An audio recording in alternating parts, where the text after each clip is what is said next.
రాజేంద్ర నగర్ హైదరాబాద్‌లో రాజేంద్ర నగర్ క్రేయాన్స్ హాస్పిటల్‌లో అయితే మనకొక ఘటన జరిగింది. చిన్న 6 నెలల బాబును ఒక ఇంజెక్షన్ ద్వారా మరణించడం జరిగింది. అసలు ఆ బాబు జ్వరం వచ్చిందని తల్లిదండ్రులు హాస్పిటల్‌కి తీసుకెళ్లారు.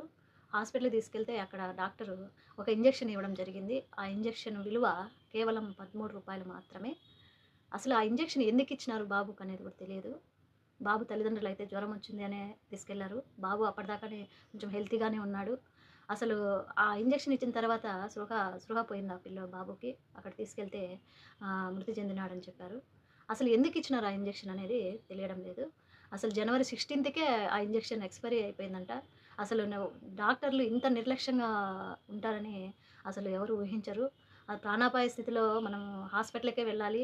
హాస్పిటల్‌లోనే ట్రీట్‌మెంట్ చేసుకోవాలి గానీ, డాక్టర్లే మనకి ఆహ్, ప్రాణాలు తీస్తారని మాత్రం ఊహించలేరు ఎవరు. అసలు ఆ చిన్న బాబు 6 నెలల బాబు, ఆ తల్లిదండ్రులు, ఆ తండ్రి పడే ఆవేదన, ఆ తల్లి పడే ఆవేదన అస్సలు వర్ణనాతీతమండి.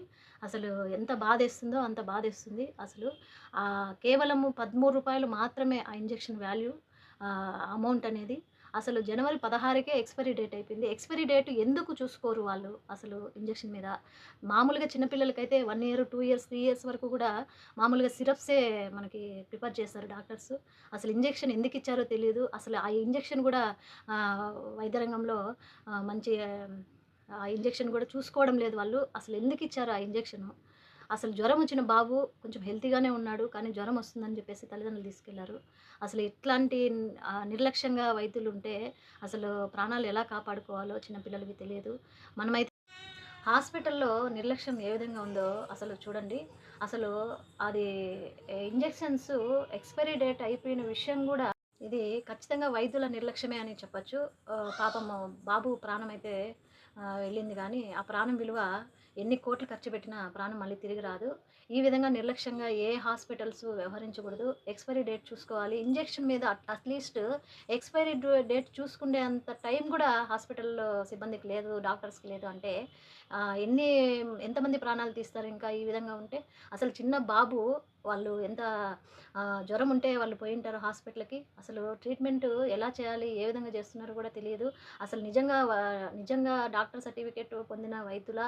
లేదా నకిలీ డాక్టర్సా? అనేది కూడా మనకి తెలీదు. అసలు వాళ్ళ తల్లిదండ్రులైతే ఎంత బాధపడుతున్నారో అసలు మనకు వీడియోస్ చూస్తే తెలుస్తుంది. అసలు ఇంత నిర్లక్ష్యంగా ఉంటున్నారా? ఇంత ఇదిగా ఉంటున్నారా? అనేది కూడా మనకి అర్థం కాని పరిస్థితి ఉంది. అసలు ఆ స్టాఫ్ అయితే చూడండి వాళ్ళు రివర్స్‌లో మళ్ళీ వాళ్ళ తల్లిదండ్రులు గాని, వాళ్ళ బంధువులను గాని ఎలా మాట్లాడుతున్నారో చూడండి. అసలు ఎంత నిర్లక్ష్యంగా మాట్లాడుతున్నారో చూడండి. అసలు ఈ విధంగా ఉంటే అసలు హాస్పిటల్‌కి ఏ విధంగా మనం వెళ్ళాలి చిన్న పిల్లల్ని తీసుకొని కూడా మనకు అర్థం కాదు. సో, ఆహ్, తగిన చర్యలు తీసుకోవాలి. హాస్పిటల్‌ని ఆల్రెడీ ఇప్పటికే తాళం వేయడం జరిగింది.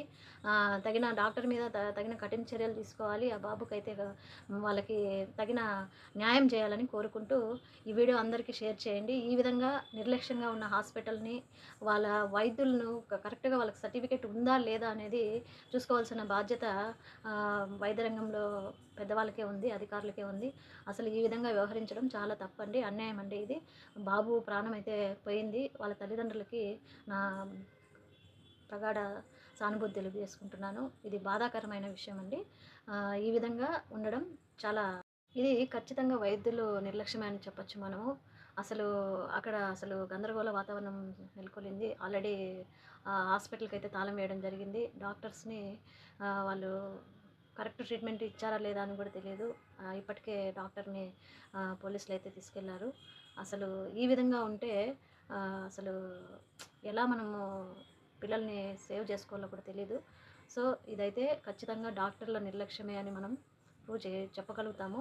అసలు డాక్టర్లు ఈ విధంగా నిర్లక్ష్యంగా ఉండడం తప్పండి. ఇలా వ్యవహరించడం కూడా తప్పు. అసలు తప్పు జరిగింది వాళ్ళ వల్లనూ. కానీ వాళ్ళ తల్లిదండ్రులు గాని, వాళ్ళ నిర్లక్ష్యంగా డాక్టర్లు వైద్యం చేసినందుకు డాక్టర్ల మీద కఠిన చర్యలు తీసుకోవాలని మనం చేసుకుంటూ, ఇలాంటి మరో ఘటనలు జరగకుండా చర్యలు తీసుకోవాలని కోరుకుంటున్నానండి. ఈ విధంగా ఎప్పుడు ఎక్కడ జరగకూడదు. ఇది ఖచ్చితంగా వైద్యుల నిర్లక్ష్యమే అని చెప్పొచ్చు. పాపము బాబు ప్రాణమైతే వెళ్ళింది గానీ, ఆ ప్రాణం విలువ ఎన్ని కోట్లు ఖర్చు పెట్టినా ప్రాణం మళ్ళీ తిరిగి రాదు. ఈ విధంగా నిర్లక్ష్యంగా ఏ హాస్పిటల్స్ వ్యవహరించకూడదు. ఎక్స్‌పైరీ డేట్ చూసుకోవాలి. ఇంజెక్షన్ మీద అట్‌లీస్ట్ ఎక్స్‌పైరీ డేట్ చూసుకునే అంత టైం గూడా హాస్పిటల్‌లో సిబ్బందికి లేదు, డాక్టర్స్‌కి లేదు అంటే ఆహ్, ఎన్ని ఎంతమంది ప్రాణాలు తీస్తారు ఇంకా ఈ విధంగా ఉంటే? అసలు చిన్న బాబు వాళ్ళు ఎంత జ్వరం ఉంటే వాళ్ళు పోయుంటారు హాస్పిటల్‌కి. అసలు ట్రీట్‌మెంట్ ఎలా చేయాలి? ఏ విధంగా చేస్తున్నారో కూడా తెలీదు. అసలు నిజంగా డాక్టర్ సర్టిఫికేట్ పొందిన వైద్యులా? లేదా నకిలీ డాక్టర్సా అనేది కూడా మనకి తెలీదు. అసలు వాళ్ళ తల్లిదండ్రులైతే ఎంత బాధపడుతున్నారో అసలు మనకు వీడియోస్ చూస్తే తెలుస్తుంది. అసలు ఇంత నిర్లక్ష్యంగా ఉంటున్నారా? ఇంత ఇదిగా ఉంటున్నారా? అనేది కూడా మనకి అర్థం కాని పరిస్థితి ఉంది. అసలు ఆ స్టాఫ్ అయితే చూడండి వాళ్ళు రివర్స్‌లో మళ్ళీ వాళ్ళ తల్లిదండ్రులు గాని, వాళ్ళ బంధువుల్ని గాని ఎలా మాట్లాడుతున్నారో చూడండి. అసలు ఎంత నిర్లక్ష్యంగా మాట్లాడుతున్నారో చూడండి. అసలు ఈ విధంగా ఉంటే అసలు హాస్పిటల్‌కి ఏ విధంగా మనం వెళ్ళాలి చిన్న పిల్లల్ని తీసుకొని కూడా మనకు అర్థం కాదు. సో, ఆహ్, తగిన చర్యలు తీసుకోవాలి. హాస్పిటల్‌ని ఆల్రెడీ ఇప్పటికే తాళం వేయడం జరిగింది.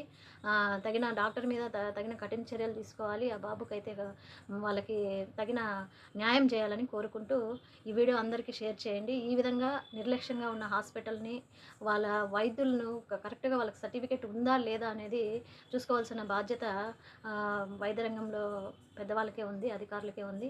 అసలు ఈ విధంగా వ్యవహరించడం చాలా తప్పండి. అన్యాయం అండి ఇది. బాబు ప్రాణమైతే పోయింది. వాళ్ళ తల్లిదండ్రులకి నా ప్రగాఢ సానుభూతి తెలియజేసుకుంటున్నాను. ఇది బాధాకరమైన విషయం అండి.